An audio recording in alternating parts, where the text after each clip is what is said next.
Here we are in late January, and we're just coming out of a period of extreme cold temperatures where the temperature got down to single digits Fahrenheit, and that's fairly unusual for Middle Tennessee, which is good because it gives us a chance to really test some evergreens and see how much cold they can really withstand. Here we have the Japanese privet, Ligustrum japonicum, and this one was killed back to the ground last December by -4, and this time it probably only got down to around 0 here, or maybe 5 degrees at most on some of the coldest days, coldest nights. And it looks like there is extensive foliage damage here. Once again, it's only been a few days since the extreme cold, but you can already tell a lot of these leaves were pretty badly scorched. Based on that, I will most likely take this out, even though I just put it in the ground, and plant something here that is more cold hardy in this spot. Moving on.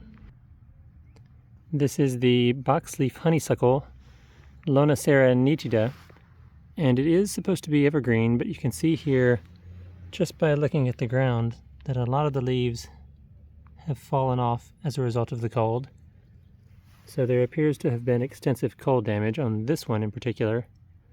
Now, a couple trees down is another one which has damage on some of the highest leaves, but some of the more protected leaves are not as damaged.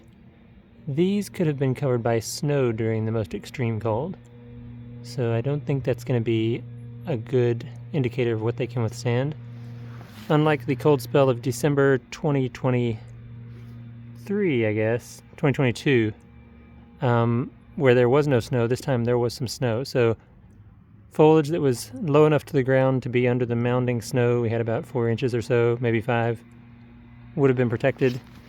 And that's why I think this one is a better indicator of what Lonicera nitida can withstand, because this was a lot higher up out of the ground and was exposed to the cold.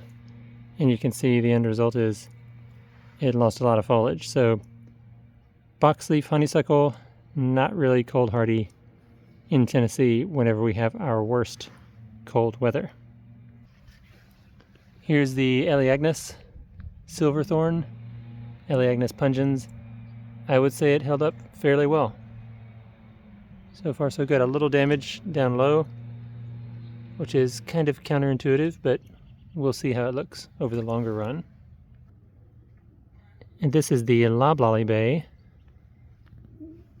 Gordonia lasianthus is the Latin name.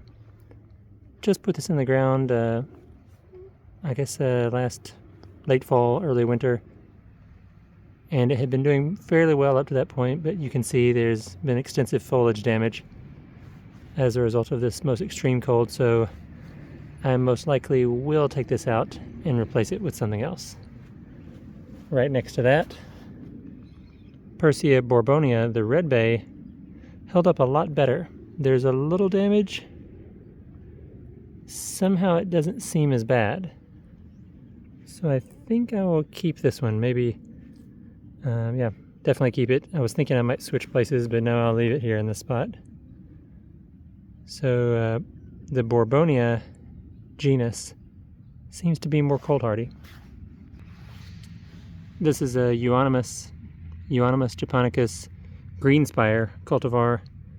You can find these at Lowe's a lot of times, or a bunch of different Euonymus species there.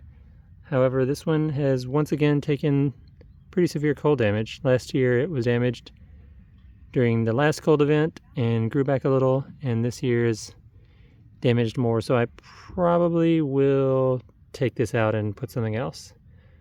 I just don't have the patience to wait for things to grow back if they're going to be damaged every winter. I want something that can withstand extreme cold and extreme heat. And that really narrows down the number of species. Here's something that's fairly discouraging. The Ilex cassine, the Dahun Holly, has a lot of scorching. You can see black and brown leaves. The highest leaves are not as bad, but there's a lot of damage there. on some of those leaves. Also over here, we take a look at the screenplay holly.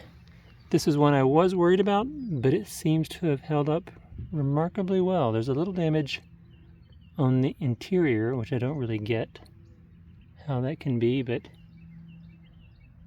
I'm impressed with the screenplay holly and pleasantly surprised that it held up so well. And here's another Dahun Holly right next to it that had basically minimal damage, just a few inner leaves. Most of them held up fairly well, so I'm still positive on the Dahun Holly.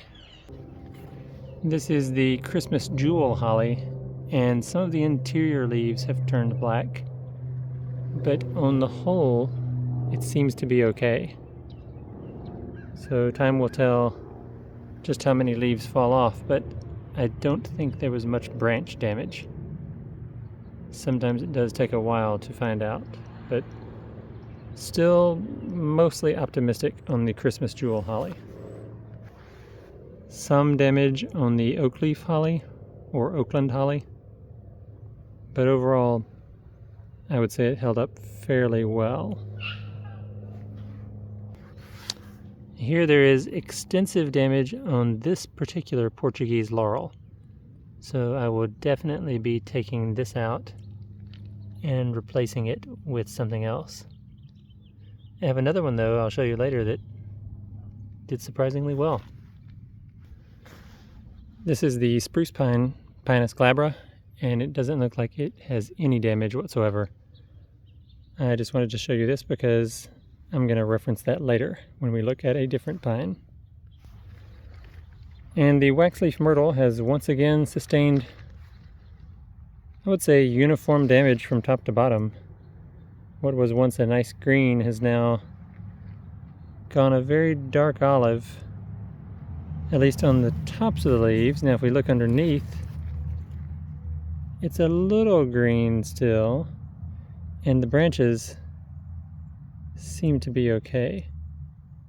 And you can see there's also plenty of buds there to leaf back out when spring comes. So overall I'm not worried about the southern wax myrtle, Myrica cerifera, but it is looking a little worse for wear after that extreme cold. No broken branches though. That was one of the other concerns for the species, is that the branches would break and split under the weight of the snow and or ice, and it seems to have held up fairly well throughout the interior of this large shrub slash small tree here. Yeah, the branch structure looks good. So it's just gonna probably drop a bunch of leaves and then put out a bunch more branches in springtime. The Trodendron Aurelioides suffered minor damage, a little browning here and there, but overall looks pretty good. And my experience with this species last year tells me that even if it does drop leaves, these buds are going to remain hardy and put out plenty of new growth in the spring. A few brown and black leaves on the Yukon Holly, Ilex fumitoria, but overall I would say holding strong, so that's a good sign. Right next to it I have another holly. This is the Dahun Holly again, Ilex cassine. This was one I just put in the ground, and it seems to have sustained significant freeze damage, to the point that I might actually take this one out and put something else here instead. Maybe a different Dahun Holly. This one came from mailordernatives.com, and the other Dahun Hollies came from shop.arborday.org, so maybe they have different strains. The one from Arbor Day might be more inland, and this one may have come from more coastal stock, so not as cold resistant. There's a definite difference between the ones from one nursery and those from another, which makes me think the provenance of where they came from is different as well. I think this might be the conclusion of the sad story of the Bashan fir, Abies bashanzuensis, Long story short, it lost all of its buds in December of 22, except for one down here. So that is basically the only new growth during 2023. And so I had 2-year-old foliage everywhere else, which eventually turned yellow and fell off during the year. There was a little remaining headed into the winter, and as a result of this extreme cold spell, most of that has turned yellow and started to fall as well. And this green one here could very well have been protected by snow, which, as I mentioned earlier, is a false result. So I have decided I am going to take out this fir and put something else more cold hardy in its place, which is a shame, but that's the way it goes. Now, as a contrast, let me show you a couple other firs. Nordman fir did just fine, and pretty close to that, the Taiwan fir, doing very well. AB's Kawakamii. So I think the Bashan is just not cold hardy enough. Pretty serious damage once more to the Osmanthus, and this one had frozen back to the ground completely in December, well, due to the damage of December 2022, and then everything you see above ground here was new growth during the 2023 growing season. But now that it's started to be damaged once again by the cold, my motivation for keeping and maintaining this tree has dropped to near zero, so I will probably take this out and replace it with something that is more cold hardy as well. This is the Cryptomeria Arocarioides cultivar, looking pretty brown, but it's hard to tell if it's really damaged because they turn fairly bronze in the wintertime anyway, so the jury is still out on the Cryptomeria. Obviously, if it's severely damaged, I will not waste any more time with it. Longleaf pine, Pinus palustris, looking really good. Definitely cold hardy in the single digits. The Chinese yew, Taxus chinensis, seems to have a little winter burn, but not that severe, and I'm not really worried about it for the long term, but the needles have gone a little off color. And here's a Pyracantha, which was frozen back to the ground completely last year and seems to have taken a lot of foliage damage this year. But the question is, what's up with the branches? I might leave this one just to see, because there's foliage that is okay, and if the branches survive just fine, then that's not really going to impact the long-term growth of this Pyracantha that much. So I probably will leave the Pyracantha in place. Illicium floridanum looking really good. No problems, as expected. It met lofty expectations. And if there's anybody out there in Middle Tennessee who's not growing Illicium, then you missed the train, because this is where it's at when it comes to broadleaf evergreens. And here's the Illicium parviflorum. There's one unusual thing. Some of the lower branches did take damage, but interestingly, the foliage that was exposed to the extreme summer heat and drought of last year did good. I've read online before that sometimes summer hardening leads to better winter hardiness. And so maybe this foliage was from when the Illicium was smaller and growing in a greenhouse, and that foliage just wasn't as tough.